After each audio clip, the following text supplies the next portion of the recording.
नमस्कार साथियों, कैसे हैं आप सभी। उम्मीद करते हैं कि आप स्वस्थ होंगे, सुखी होंगे और प्रसन्न होंगे।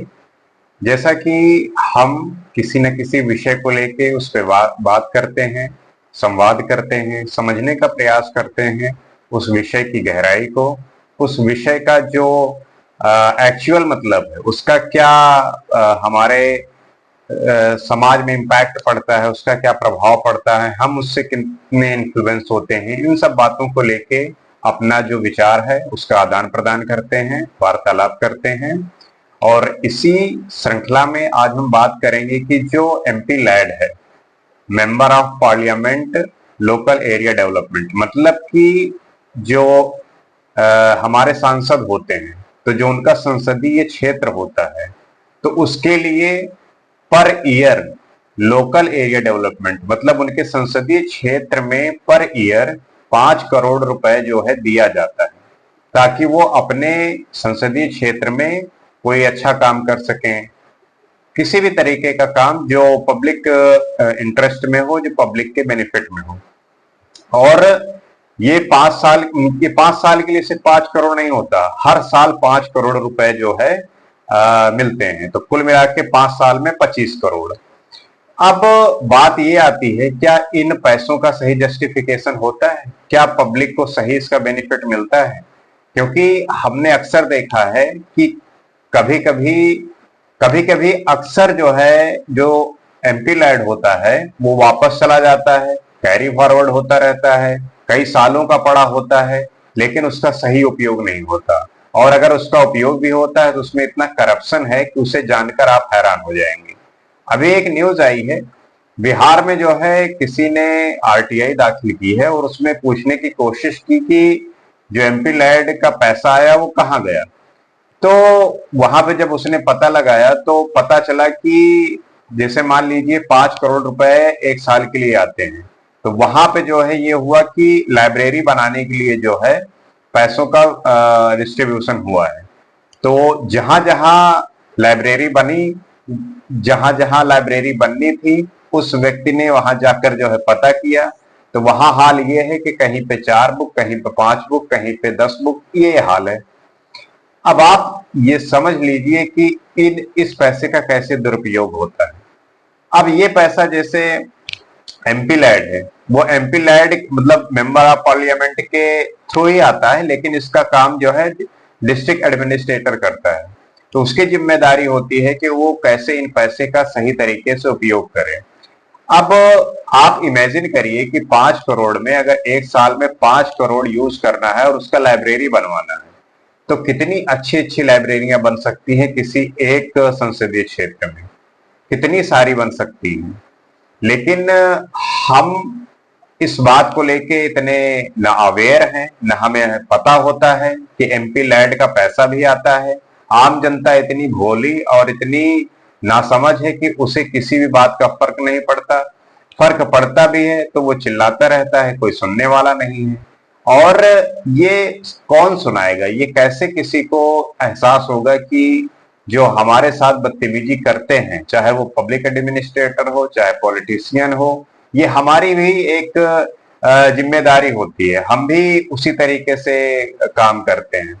हमारे यहाँ जब पॉलिटिशियन आते हैं वोट मांगने या किसी भी कारण से, तो उनसे ये पूछना चाहिए कि भाई साहब, आपको हमारे हित के लिए जो है अपॉइंट किया गया है, आप हमारे हित के लिए चुना गया है, तो जो पैसा आपको मिलता है उसका कैसे आप उपयोग करते हैं, आप ये क्यों नहीं पूछते। आप तो बस जब वो आते हैं तो आप उनके पांव के नीचे लेट जाते हैं, आपके लिए वो भगवान बन जाते हैं, आप उनको पूजने लगते हैं।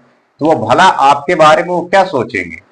हमारा बस ये विषय होना चाहिए कि हमें उनसे प्रश्न करना चाहिए, हमें उनसे पूछना चाहिए कि जो हमारे बेनिफिट के लिए, हमारे बेनिफिट एवं पब्लिक के लिए जो भी पैसा आता है, सड़क बनना हो गया, स्कूल बनने हो गए, नाले हो गया, और लाइब्रेरी बनाना हो गया, जितने भी डेवलपमेंट के काम है, उसमें कैसे आपने काम किया, वो कितना सही है, आपने उसका जांच पड़ताल किया, कैसे ये सारी चीजें ऑर्गेनाइज होती हैं, आप वहां पे जाके देखे या नहीं। तो उनसे प्रश्न करिए, उनसे पूछिए कि आपका जो काम है क्या उसके प्रति आप 100% काम कर रहे हैं, लेकिन आप गलत तरीके से उनसे उन्हें ट्रीट करते हैं, आप भगवान बना लेते हैं। और भगवान जब बनाते हैं तब जाहिर सी बात है कि भगवान जैसा चाहेगा वैसा आपके साथ बर्ताव करेगा। हम ही इसके जिम्मेदार हैं कि हमारे साथ जो बदतमीजी होती है वो हम ही अपने आप को उस तरीके से बनाते हैं। अब इमेजिन करिए कि एमपी लैड में एक साल में 5 करोड़, 5 साल में 25 करोड़, कोई भी सांसद चाहे तो अपने संसदीय क्षेत्र में सिर्फ एक बार के एमपी लैड से, मतलब 5 साल के एमपी लैड से 25 करोड़ से कितनी लाइब्रेरी बन सकती है, उससे जो है कितने बच्चों का फायदा होगा। जो बच्चे ऐसी जगहों पे होते हैं जहां उन्हें होना नहीं चाहिए, आजकल आप देखिए जो टीन एज है या जो नए जनरेशन के लड़के होते हैं जो स्कूल से निकले होते हैं या स्कूल में होते हैं, तो जब वे स्कूल से बाहर निकलते हैं तो उन्हें जो है इंटरटेन के लिए जगह चाहिए। वो कहाँ जाते हैं?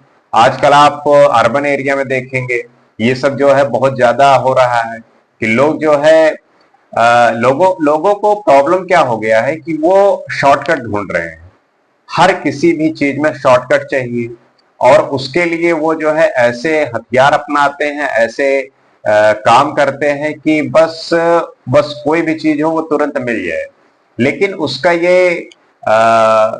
ये नहीं है कि जो शॉर्ट टर्म है वही आपको सुखी देगा। वो तो शॉर्ट टर्म है, टेम्परेरी है, थोड़े समय के लिए आपको प्रसन्न कर सकता है, खुशी दे सकता है, उसके बाद तो आपको मुश्किल ही आने वाली है।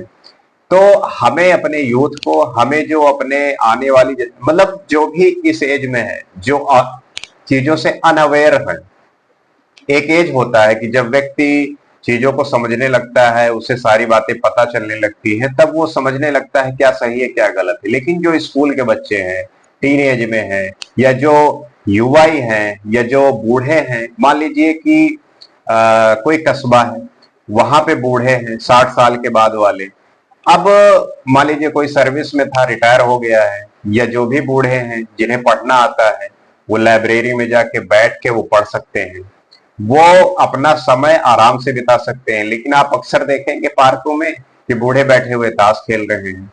अब वो ताश खेल रहे हैं तो उसका प्रभाव हमारे बच्चों पर कैसे नहीं पड़ेगा? बिल्कुल पड़ेगा। तो बेहतर है कि उन पार्क में बैठे हुए बूढ़ों का ताश खेलना, उससे तो बहुत बेहतर है कि लाइब्रेरी में बैठकर वो पढ़ें। इससे जो है हमारे बच्चे भी प्रभावित होंगे। और जब बच्चों को भी कुछ एक्स्ट्रा करिकुलम करना होगा, मान लीजिए खेलना हो गया, पढ़ना हो गया, तो उस तरीके से उन्हें जो है ये चीज प्रभावित करेगी और ठीक करेगी। तो उम्मीद करते हैं ये बात समझे होंगे। इसी तरीके से नए विषय पे कुछ और बात करेंगे। आज के लिए इतना ही। नमस्कार।